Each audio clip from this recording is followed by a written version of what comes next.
لن تنالوا البر حتى تنفقوا مما تحبون، تم ہرگز نیکی کو نہیں پا سکتے جب تک کہ وہ خرچ نہ کرو جسے تم پسند کرتے ہو. یعنی محض زبانی جمع خرچ سے بات نہیں چلے گی، صرف یہ کہنے سے بات نہ بنے گی کہ ہم اللہ کے پیارے ہیں، بلکہ جب تک اس محبت کا ثبوت دینے کے لیے اپنی محبوب ترین چیزوں کو اس کے راستے میں نہیں دو گے، یہ بات درست نہ مانی جائے گی. تو یہاں پر حرف نہیں لن استعمال ہوا ہے، جس کا معنی ہے ہرگز نہیں، بالکل نہیں، ہو سکتا ہی نہیں. تنالو، تنالو کا لفظ نون واو لام سے ہے، نول، اس چیز تک پہنچنا یا حاصل کرنا جس کی انسان خواہش رکھتا ہو. نیلا کہتے ہیں مطلوب چیز کو، اور نائلہ پانے والی. اور البر بے رے بر کا معنی ہے خیر کامل، رحمت، رضا الہی، جنت. تو لن تنالوا البر، تم ہرگز نہیں پا سکتے رحمت کو، اللہ کی رضا کو، جنت کو، حتی یہاں تک کہ تنفقو، تم خرچ کرو. انفاق فی سبیل اللہ پر بہت سی آیات گزری ہیں، لیکن یہاں انفاق یعنی اللہ کی راہ میں خرچ کرنے میں ایک نیا رنگ اور ایک نیا پہلو متعارف کرایا جا رہا ہے. اور وہ کیا ہے کہ اللہ کی راہ میں وہ خرچ کرو جو تمہیں بہت پسند ہے، جو تمہاری محبوب ترین چیز ہے. یاد رکھو، تم نیکی کی روح کو نہیں پا سکتے، تم اللہ کی نگاہوں میں حقیقی معنوں میں نیک نہیں ٹھہر سکتے، نیک نہیں بن سکتے جب تک کہ تمہیں وہ خرچ کرنا نہ آ جائے جس سے تم محبت رکھتے ہو.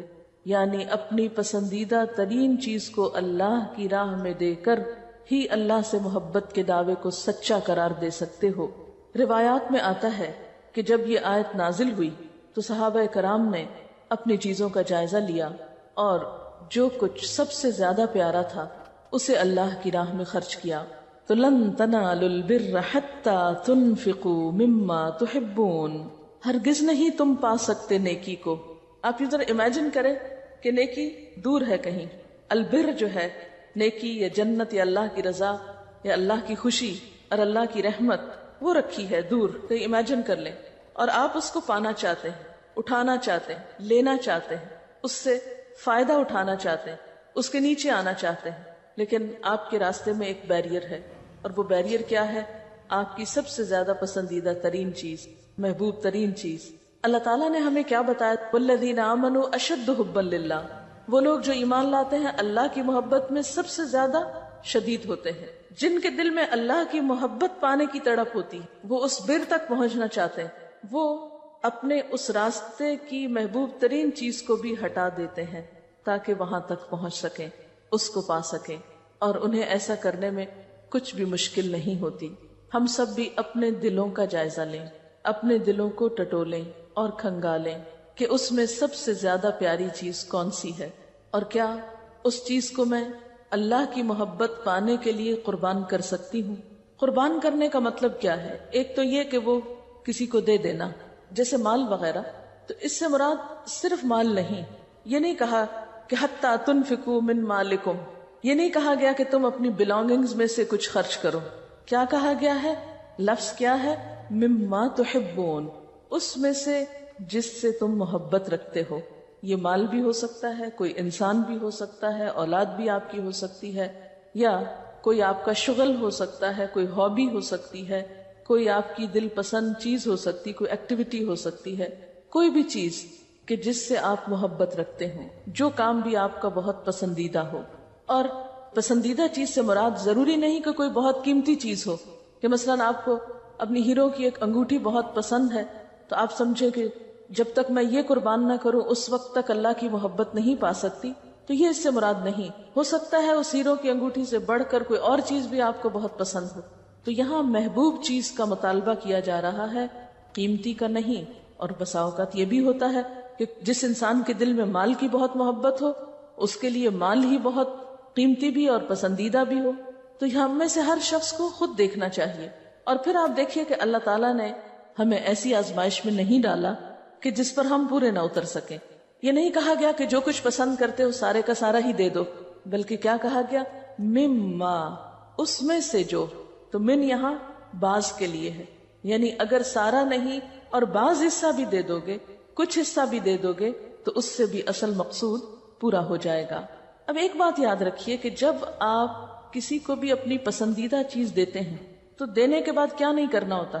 احسان نہیں جتانا ہوتا، اس کا تذکرہ نہیں کرنا ہوتا، اس پہ واویلا نہیں کرنا ہوتا، کیونکہ بسا اوقات ہم کیا کرتے ہیں، کام کر بھی لیتے ہیں پھر اپنے آپ پہ ترس کھاتے رہتے ہیں، ہائے ہم بیچارے۔ تو ایسی چیزوں سے بھی خود کو روکنا ہے۔ اللہ کی راہ میں کچھ دے کر پھر اسے جتایا نہیں کرتے، پھر اس پر خود کو بہت مظلوم نہیں ثابت کیا کرتے، بلکہ خوشی خوشی دیتے ہیں، اور اس بات پر شکر ادا کرتے ہیں کہ اللہ کا شکر ہے جس نے موقع دیا، جس نے توفیق دی۔ یہ بھی تو ہو سکتا تھا کہ ہم اس راہ پہ نہ آتے، ہم اپنا یہ سارا مال، وقت، جوانی، صلاحیتیں، طاقتیں یہ کسی اور راہ میں لگا رہے ہوتے، اور اس کا نتیجہ معلوم نہیں دنیا میں بھی نکلتا یا نہیں، اور آخرت میں تو کچھ بھی نہ نکلتا۔ تو اللہ تعالیٰ جب ہمیں نیکی کی توفیق دے، جب ہمیں کچھ خرچ کرنے کی اپنی راہ میں صلاحیت دے، تو اس پر شکر بھی ادا کریں کہ اللہ تیرا شکر ہے تو نے توفیق دی۔ اور پھر مزید فرمایا وَمَا تُنْفِقُوا مِنْ شَيْءٍ، اور جو بھی تم خرچ کرو گے، کوئی بھی چیز، یعنی کسی بھی چیز میں سے، پوری یا تھوڑی یا آدھی یا کوئی بھی چیز، یعنی ضروری نہیں کہ مال، کوئی بھی چیز، فَإِنَّ اللَّهَ بِهِ عَلِيمٌ، تو اللہ تعالیٰ کو اس کا پتہ چل جاتا ہے۔ تم چھپا کر بھی دو، کسی کو پتہ نہ چلے، اسے پتہ چل جاتا ہے۔ اس میں آپ دیکھیے کہ اس آیت پر عمل آپ کیسے کر سکتے ہیں کہ جس چیز کی طرف آپ کو اٹریکشن معلوم ہو، جس چیز کی طرف آپ مائل ہونے لگے، یا جو چیز بھی آپ کے اللہ کے راستے میں حائل ہونے لگے، اس کو کٹ ڈاؤن کرنے لگے۔ مثلا ایک غذا آپ کو بہت پسند ہو سکتی، آپ کا دل چاہتا ہے کہ آپ ساری خود ہی کھا لیں، فوراً سوچیں یہی میرا امتحان ہے، کسی کے ساتھ ضرور شیئر کرنا ہے، ضرور کسی کو کچھ دینا ہے۔ بسا اوقات کیا ہوتا ہے جو چیز ہم کو پسند نہیں ہوتی وہ تم کہتے ہیں چلو ہمیں پسند نہیں، کسی اور کے کام آ جائے۔ ٹھیک ہے، وہ بھی ہو سکتا ہے کہ جو آپ استعمال نہیں کر رہے، زائد از ضرورت ہے، قل العفو، دے دیجئے دوسرے کو، لیکن جو پسند آئے اسے چھپا کر نہ کھائیں، بچا کر نہ کھائیں کہ کسی اور کو نہ پتا چلے۔ اب یہ آپ کا اور اللہ کا معاملہ نا، کسی کو کیا پتا آپ کیا کھا رہے ہیں، کیا چھپا رہے ہیں، کسی کو کیا نہیں دے رہے، ہے نا؟ یہ تو آپ کا اور اللہ کا معاملہ، وہ دیکھ رہے۔ فَإِنَّ اللَّهَ بِهِ عَلِيمٌ، اس کو پتا چل جاتا ہے کہاں ڈنڈی مار رہے، کہاں کس چیز کی حرص۔ اور یہ بات اس لیے کہی گئی نا کہ ہم مسلمانوں کو اللہ کی ذات سے بڑھ کر کوئی چیز پیاری نہ رہے، کیونکہ ہمیں اللہ تک پہنچنا ہے نا، اور یہ ساری چیزیں رکاوٹ ہے راستے کی، جب تک یہ ہٹا نہیں پائیں گے وہاں نہیں پہنچ سکیں گے۔ لن تنالوا البر، منزل تک نہیں پہنچ سکتے، اس کو نہیں پا سکتے۔ اپنی انا قربان کرنا، اپنی غلطی کو مان لینا، عاجزی اختیار کرنا، شوق اور محبت کے ساتھ نیکی کرنا، پسندیدہ چیز دینا، یہی وہ اسپرٹ آف اسلام ہے، یہی روح ہے اسلام کی، یہی دنیا میں انسان کو حقیقی مسلمان بنانے میں مددگار طرز عمل ہے کہ مومن کا دل بخل سے، حرص سے، حسد سے، بغض سے، نفرتوں سے پاک ہو جائے۔ کیونکہ جب دنیا کی محبت دل میں آتی ہے نا تو انسانوں کی نفرت آنے لگتی، سارے جھگڑے فساد ہی اس پر۔ جب آپ اپنی پسندیدہ چیز دے دیں گے تو جھگڑا ہی ختم ہو جائے گا۔ تم اللہ کی رحمت کو، اس کی جنت کو، پوری پوری نیکی کو، نیکی کی روح کو، نیکی کے جامع تصور کو، نیکی کی حقیقت کو اس وقت تک نہیں پا سکتے جب تک کہ کیا نہ کرو، حتی تنفقوا، یہاں تک کہ تم خرچ نہ کرو۔ کیا؟ مما، اس میں سے جو۔ من یہاں تبعیض کے معنوں میں ہے، بعض کے معنوں میں ہے، یعنی بعض وہ چیزیں، ساری نہیں، بعض، چند، فیو یا سم۔ مما، اس میں سے جو، تحبون، تم محبت رکھتے ہو، تم پسند کرتے ہو، جن کو تم چاہتے ہو، جب تک ان کو خرچ نہ کر ڈالو اللہ کے راستے میں، اس وقت تک تم نیک کہلانے کے مستحق نہیں ہو، جنت میں جانے کے قابل نہیں ہو۔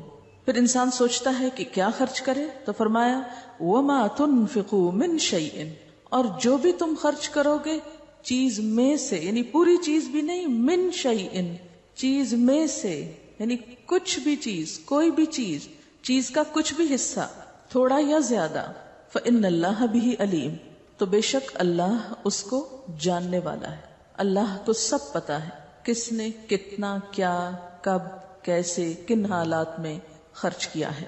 اس بات کی فکر نہ کرو کہ تمہارے دینے کی کسی کو خبر نہیں ہوئی یا کسی نے اس پہ تمہاری تعریف نہیں کی، نہیں، جس کے نام پر تم دے رہے ہو اس کو پتا چل چکا ہے۔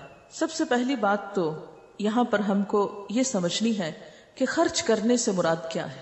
اور کیا اس سے مراد صرف مال ہے یا کچھ اور خرچ کرنا بھی؟ جب تک کہ تم خرچ نہ کرو. تنفقو کا لفظ روٹ کیا ہے اس کا؟ نون فے قاف، نفق. نفق کس کو کہتے ہیں؟ ٹنل کو، سرنگ کو. ایک طرف سے ایک چیز جاتی ہے اور دوسری طرف سے نکل جاتی. اگرچہ اس کا معنی مال خرچ کرنا ہی ہوتا ہے، لیکن کوئی بھی چیز اللہ کے راستے میں دینا وہ انفاق کہلاتا ہے. جو بھی چیز آپ پوزیس کرتے ہو. اب آپ دیکھیے کہ کیا کچھ آپ پوزیس کرتے ہیں یا جن چیزوں سے آپ محبت رکھتے ہیں، جن کو اپنا کہتے ہیں، جن کو اپنا سمجھتے ہیں، کیا کچھ بتائیے. مال، اولاد اور وقت، کوئی بھی ہنر، سکلز، وہ چیزیں جن سے ہم محبت رکھتے ہیں. یعنی اس کا ٹاپک یہ ہوگا وہ چیزیں جن سے ہم محبت رکھتے ہیں. سب سے پہلے تو جان. سب چیزوں سے بڑھ کر تو انسان کو اپنی جان پیاری ہوتی ہے نا. تو جان میں انکلوڈڈ ہے کیا؟ انسان کی ذاتی جتنی بھی صلاحیتیں ہیں وہ سب ٹائٹل اس کا ہو جائے گا. مثلا انسان کو اللہ نے اگر عقل دیا ہے، شعور دیا ہے، احساس دیا ہے، جوانی، پھر اسی میں نیند بھی آ جاتی ہے، اسی میں اور دلچسپیاں، شوق، وہ سب کچھ جو آپ کی جان سے متعلق ہے، یعنی جس میں آپ کی جان انوالو ہے یا جو آپ کے جسم اور جان سے ریلیٹڈ ہیں. ٹھیک ہے نا. جان کے بعد اولاد، پھر مال. مال میں کیا کچھ شامل ہوتا ہے؟ انسان کے پاس مال کی کتنی قسمیں؟ مثلا مال مویشی، جانور وغیرہ جو ہوتے ہیں، جیسے گھوڑے، غلام، زمینیں، جائیدادیں، کاروبار، دکانیں، یہ قسمیں ہیں نا اس کی. کیونکہ خالی مال ہم بولتے ہیں تو کوئی سمجھ نہیں آتی کہ کیا مراد ہے. بس مال مال ہے. اٹس ناٹ اونلی منی، وہ سب کچھ جو مال سے خریدا جاتا ہے. ٹھیک ہے. رشتہ دار، برادری، کنبہ، قبیلہ، خاندان، مال کی لسٹ میں کچھ چیزیں. زیورات، بینک بیلنس، لباس. مال میں گھر اور گھر کا سامان سارا، رکھ رکھاؤ، دیگر اشیاء. دیگر اشیاء میں پھر آپ بے شک جو جل چاہے مسلینیس میں سب ڈال دیں جو اوپر نہیں فٹ ہوا. اس میں گاڑی وغیرہ آ جائے گی. یہ تو ایک عمومی فہرست ہے نا. اس میں کمی بیشی ہو سکتی، کسی کو ایک چیز زیادہ پیاری ہو سکتی، کسی کو دوسری زیادہ محبوب ہو سکتی. آیت دوبارہ پڑھتی ہوں. لن تنالوا البر حتى تنفقوا مما تحبون. مما تحبون، ان چیزوں میں سے جن سے تم محبت رکھتے ہو. جب تک ان میں سے خرچ نہ کرو، ان میں سے نہ دو، اس وقت تک اللہ کی محبت حاصل نہیں ہو سکتی. تم نیک نہیں کہلا سکتے. بر کس کو کہتے ہیں؟ نیکی کو. تم نیکی کو پا نہیں سکتے. یہ تو بالکل ایسے ہی نا کہ جیسے کسی اونچی جگہ کوئی چیز رکھی ہوئی ہو. مثلا یہ بلب لگا ہوا ہے تو میں آپ سے یہ کہوں کہ تم اس وقت تک بلب نہیں اتار سکتے جب تک اس میز پہ نہ چڑھ جاؤ. تو میز پہ چڑھنا اگرچہ ایک مشکل کام ہے، لیکن اس پہ چڑھے بغیر وہ ہاتھ نہیں آتا. آپ نیچے کھڑے ہو کے 100 تمنا کرے کتنا خوبصورت ہے، کتنا اچھا ہے، یا یہ کہ فیوز ہو چکا ہے اور اسے اتارنا ہے تو میں اتار لوں. اچھلیں، کودیں، کچھ کریں، سوچتے رہیں، تمنائیں کریں، خیالی پلا پکائیں، سب کریں، لیکن جب تک چڑھ کے اتاریں گے نہیں آپ بلب پا نہیں سکتے. تو یہاں اللہ تعالیٰ فرماتے لن تنالوا البر، پا سکتے ہی نہیں ہو، ہرگز نہیں پا سکتے، ہرگز نہیں حاصل کر سکتے جب تک کہ خرچ نہ کرو اس میں سے جس سے تم محبت رکھتے. اپنی محبوب چیزوں میں سے، اپنی پسندیدہ چیزوں میں سے جب تک نہ نکالو. کیونکہ عام طور پر خرچ کرتے وقت اگر ہم اپنی نفسیات دیکھیں تو کیا دیتے ہیں؟ عموماً جب آپ کسی کو کچھ دینے لگتے ہیں تو کیا نکالتے ہیں؟ اپنے آپ سے پوچھئے کیا دیتے ہیں؟ عمومی طور پر ہم سوچتے ہیں ہم غریبوں کو دے رہے ہیں، ٹھیک ہے نا، اور عموماً غریبوں کو ہی دیا جاتا ہے. تو جب غریب کو دینے کی باری آتی ہے تو ہم سوچتے ہیں غریب کا تو اس سے بھی کام چل جائے گا، ٹھیک ہے، چلے اس کا چل گیا کام، لہذا کافی ہے اور ہم نے بہت نیکی کا کام کر لیا. روکھا سوکھا، ٹوٹا پھوٹا، بچا کھچا دے کر. ایک طرف لکھیے مما تحبون اور اکول لکھیے روکھا سوکھا، بچا کھچا، ٹوٹا پھوٹا. ٹوٹے پھوٹے سٹول پہ چڑھ کے تم ستارے نہیں توڑ سکتے، ستارے نہیں لا سکتے. اس کے لیے مضبوط چیز پہ چڑھنا ہوگا، محبوب ترین چیز کو قربان کرنا ہوگا. لن تنالوا البر حتى تنفقوا مما تحبون. اس کا یہ مطلب نہیں کہ آپ بچا کھچا دے نہیں سکتے، وہ تو دے سکتے ہیں، دے دیں، نکال دیں. کل العفو، جو نہیں ضرورت نکال دو، لیکن صرف اس کے نکالنے سے نیک نہیں بن سکتے جب تک محبوب ترین چیز میں سے کچھ نہ نکالو. سارا نہیں، کچھ. من ما، من شیئن، دونوں دفعہ من آیا ہے. مما تحبون میں بھی من چھپا ہوا ہے اور وما تنفقوا من شیئن یہاں بھی من ہے. اس سے کیا پتہ چلتا ہے؟ اللہ تعالیٰ کو پتا تھا کہ کہ ہم کس قابل، اس لیے اس نے پوری چیز بھی نہیں مانگی، کہا اس میں سے کچھ ہی نکال دو، من، بعض، کچھ. اچھا ایسا کیوں کہا گیا؟ ایسا کیوں کہا گیا؟ نیک بننے کے لیے اس چیز کی شرط کیوں لگائی گئی؟ بتائیں گے آپ؟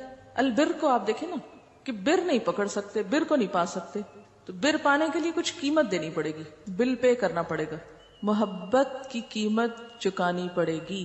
اللہ سے محبت کا دعویٰ کرتے ہیں نا، پیچھے پڑ چکے ہیں والذین آمنوا اشد حبا للہ، دعویٰ کر لیا ہم نے.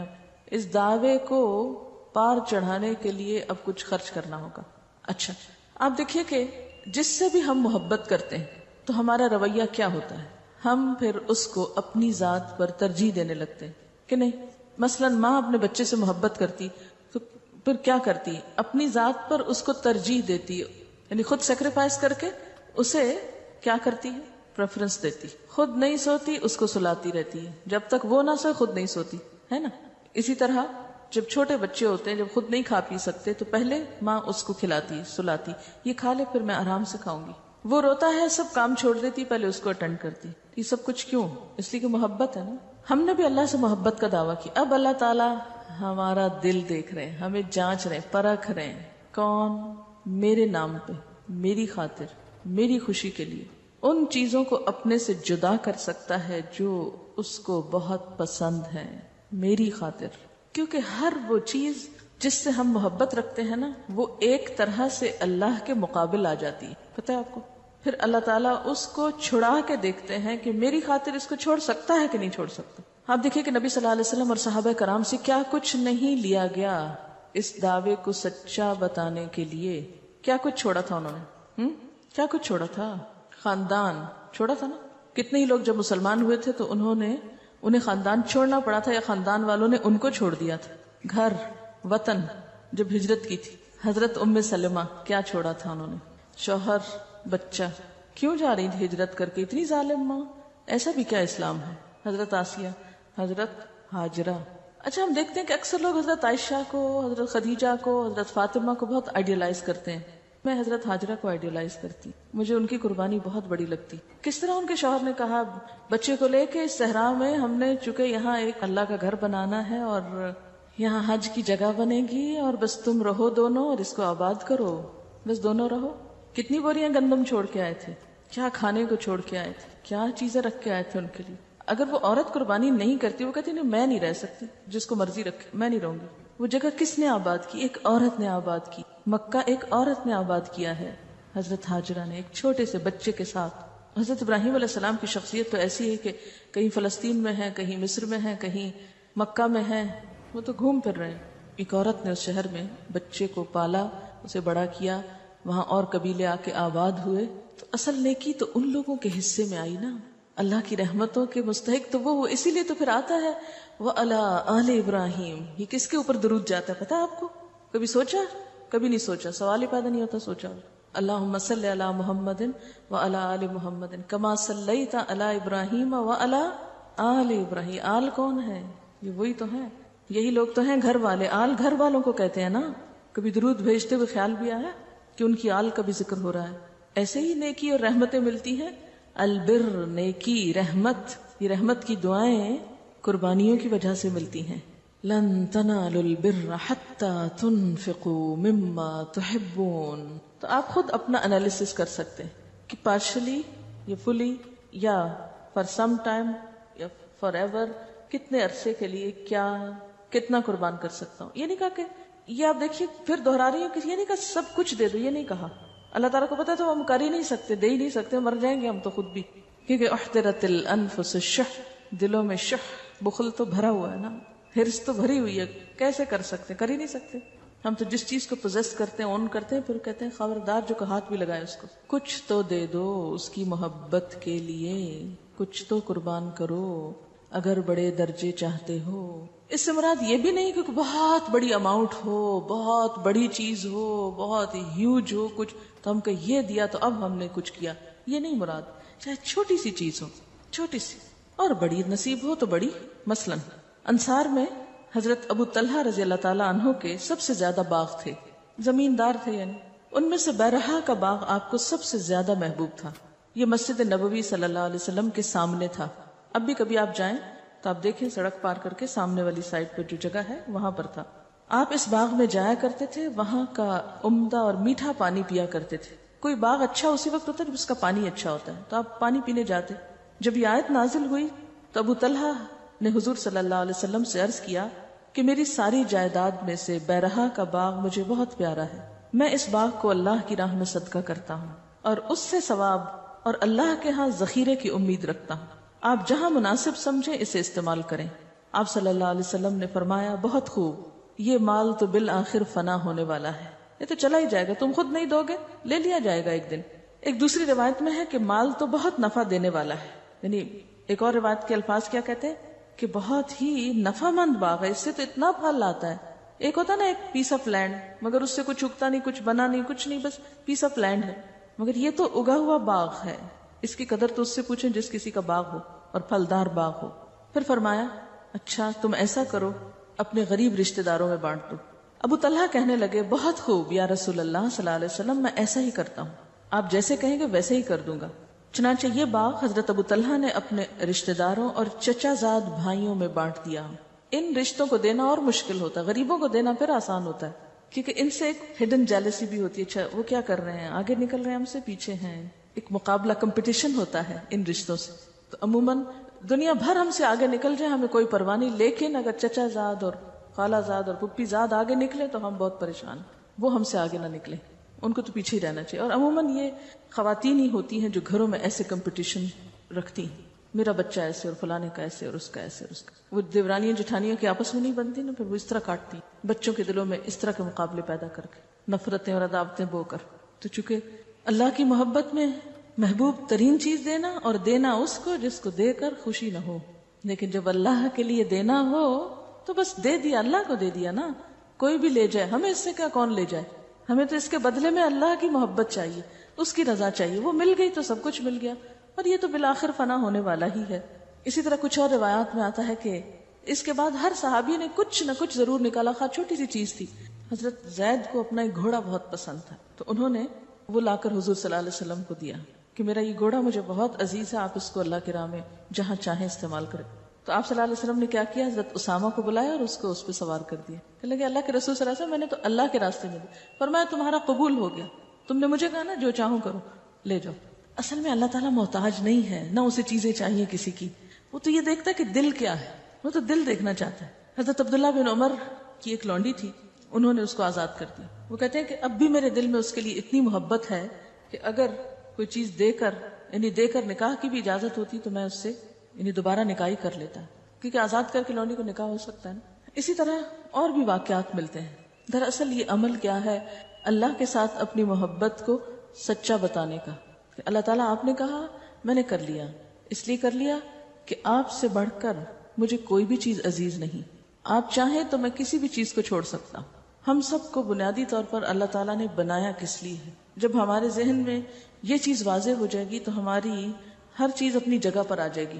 جب تک کوئی چیز اپنی جگہ پر نہ ہو صحیح کام نہیں کرتی. مثلاً اسی ایئر کنڈیشنر کو اتار کے اگر ہم زمین پہ رکھ دیں یا دیوار کے ساتھ کھڑا کر دیں تو یہ کام نہیں کرے گا جو اپنی جگہ پہ کر رہا ہے. چھت والا چھت پہ کام کرے گا, اور اگر آپ اس دیوار کے ساتھ لگے ہوئے کو سٹینڈ کو اگر آپ چھت پہ چڑھانے کی کوشش کریں تو کیا ہوگا, کیا نتیجہ نکلے گا.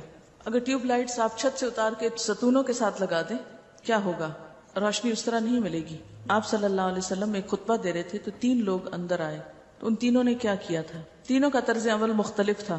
پہلے نے کیا کیا تھا, آگے آ کر آپ کے قریب بیٹھ گیا, دوسرا کہاں بیٹھا, پیچھے بیٹھ گیا, اور تیسرا تو آپ نے کیا فرمایا تھا. تینوں کے بارے میں جب آپ خطبہ ختم کر چکے تو تینوں کے عمل پر آپ نے اپنی رائے دی کہ ان تینوں کا اب کیا معاملہ ہے.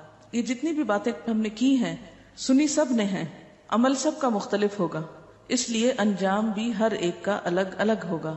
یہ نہیں ہو سکتا کہ ہم اپنی منمانی کریں اور انجام پھر ہماری ہی مرضی کے مطابق ہو, یہ نہیں ہو سکتا, یہ پاسبل ہی نہیں.